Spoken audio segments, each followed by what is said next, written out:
Good morning, students. Today I have explained Computer Studies, Standard 10th, Chapter number 9, Problem and Problem Solving, Part 1.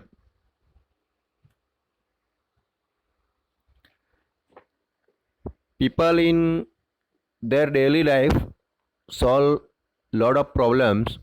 Problem solving can be a mental or machine. Any systematic process that leads to the desired outcome required by the user.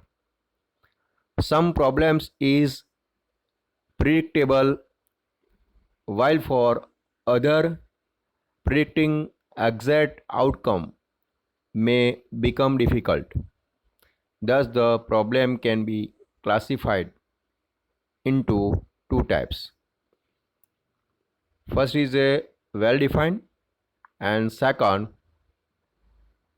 defined problem. In field of computers solve well defined problems only.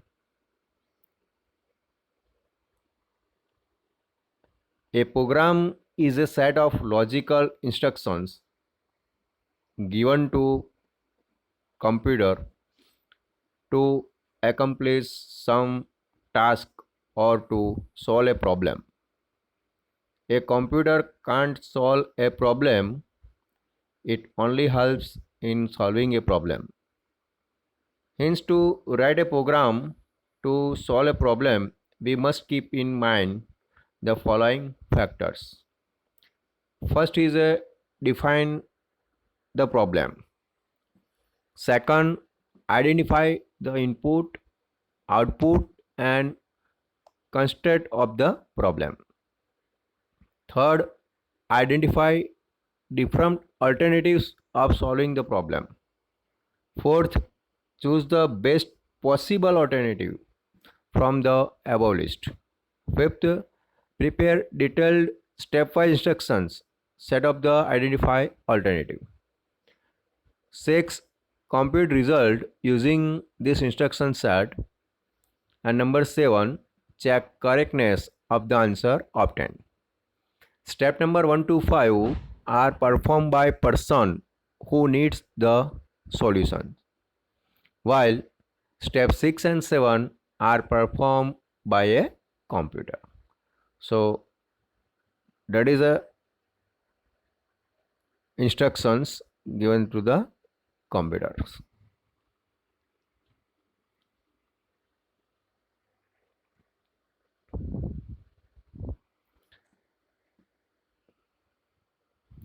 If you study the above points carefully, you will realize that writing a program is nothing but a stepwise solutions to a given problem.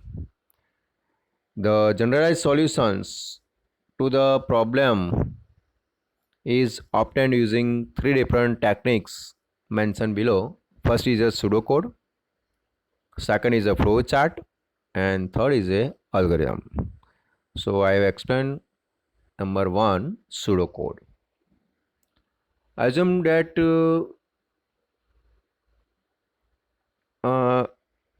pseudocode, pseudo means fake or simulated code, that is a pseudocode. And the example, find whether a given number is odd or even. So that is a solution. First number, accept the number. Second, divide the number by 2 and find the remainder.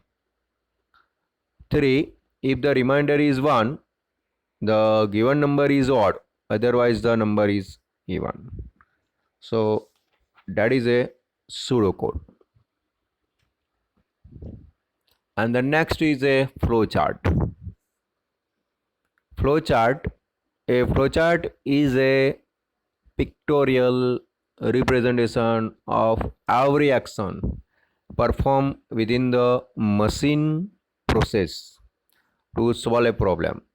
a set of symbol is used to represent a flow chart. The symbols are known as a components of flow charts. A flow chart represents the entire process from start to finish, showing inputs, pathways, and circuits, action or decision points, and finally the output. So that is a flow chart. So I have discussed one by one flow chart symbol. So first is a symbols used in a flow chart. The ANSI, that means a American National Standard Institute, has defined or standardized certain symbol that can be used in a flow chart. Let us learn the symbol, their shapes, and what they indicate in a flow charts. So first is a start and end, that is a terminal symbol, that means a oval. The start and end components are used to show the beginning and the end of a flow chart. It is represented by an oval shape as shown in figure 9.1. So the symbol is also called a terminal symbol. First is a start symbol and the second is a end symbols. So this symbol is used to twice in a flow chart, as it is used in the beginning as well as the end of the flow chart. Next symbol is a input and output. So input and output, that means a parallelogram symbol. So every problems need an input.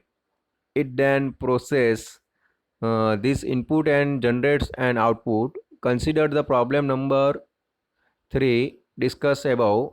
Here we need to input one number, dividing this number by 2, and finding the remainder is the process and the decision whether the given number is odd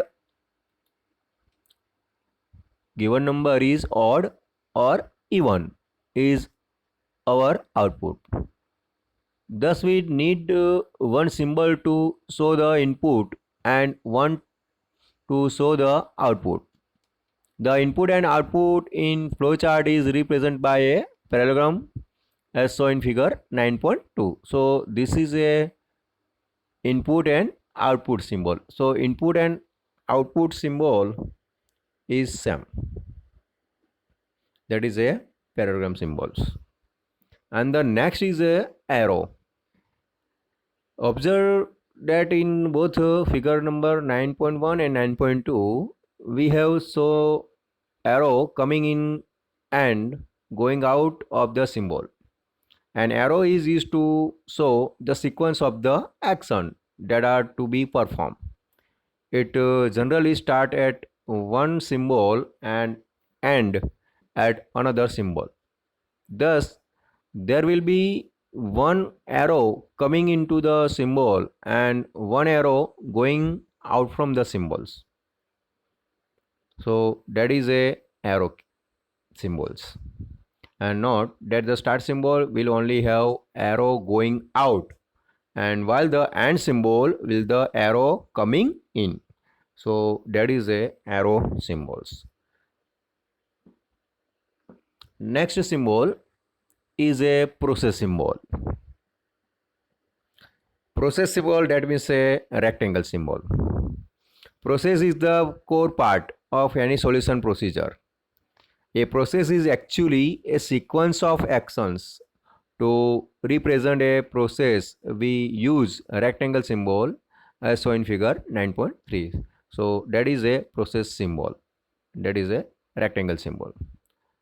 Normally, a process in computer is either arithmetic or logical operations. The arithmetic operations we mean additions, subtractions, multiplication, or divisions. Logical operations generally helps in decision making when use it to answer in the form of true or false. For example, we may ask a question such as 10 greater than 5. the answer to this question is yes or true. So that is a processor symbol. Next symbol is a decision. Decision symbol, that means a diamond symbol. A logical decision of a process is represented by a diamond shape symbol as shown in figure 9.4 and 9.5. It is also called a test symbol. A decision box is used when we want to alter the normal sequence of the solutions. See figure 9.4. Or when a specific statement needs to be executed based on the result of reason. So that is a figure 9.5. So that is a decision making symbol. That means a diamond symbol. Sometimes we may require more than two alternatives to take a decisions. In such a situations, more than one decision box can be combined to from the required alternative as on figure 9.6. So that is a combined more than one decisions. Next is a connector. Connector, that means a circle symbol. A circle symbol is used to represent a connector. At times it is possible that a flowchart becomes too large to fit into a single page, or it may not be possible to use an arrow to link two processes. In such cases, a connector can be used to join the two parts. Minimum two circles are required for a connection, one within a arrow coming into a circle and other with an arrow going out of the circle as shown in figure 9.7. To distinguish different connectors, different characters are used with a same characters, that means alphabet in a pair. So first symbol is a break from one flow chart, and next that means joining another flow chart. So that is a connector. So I have explained six symbol. First is a terminal, that means oval symbol. Second is input and output, that means a parallelogram symbol. Next is a process, that means a rectangle symbol. Next is a decision, that means time. Next is connector, that means circle symbol, and last that means a arrow symbols. So totally six symbols are available. So that is a flowchart symbol. Okay, thank you. I have explained next time and remaining parts of this chapter and topics. Thank you.